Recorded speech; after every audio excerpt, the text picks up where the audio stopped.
Sa laing balita, adunay samang sa dakbayan sa Lapu-Lapu nga gingong nahikalimta na tungod sa kadugay nga mo'y labing unang samang sa upon. Atong tanawon pinaagi ni ining report. Sa usa ka dapit sa barangay Gunob, nagpahipi ang samang nga daw nahikalimta na tungod sa kakaraan ini. Sulod ni ining gate nga gamay. Sumo na ni ang ato ang bisitahon. Okay, ta. Bugtong ang koral nga bato ug ang arko sa samang ang nagpabiling saksi sa gilumutan nga panahon. Sa sulod sa samang wa nay makita nga mga lubong kay gihabulan na sa lunhaw nga mga sagbot nga Cadena de Amor. Kini ang labing unang samang diin gipahiluna ang mga nangamatay nga karaang tawo sa upon. Matag kilikili sa bahay, kuan man ni sara ni reklamo man sa una.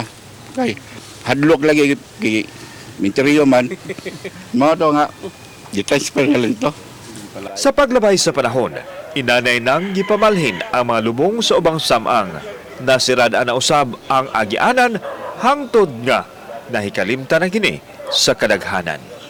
Kauban si John Solon, ako si Alan Domingo. Balitang Bisdak.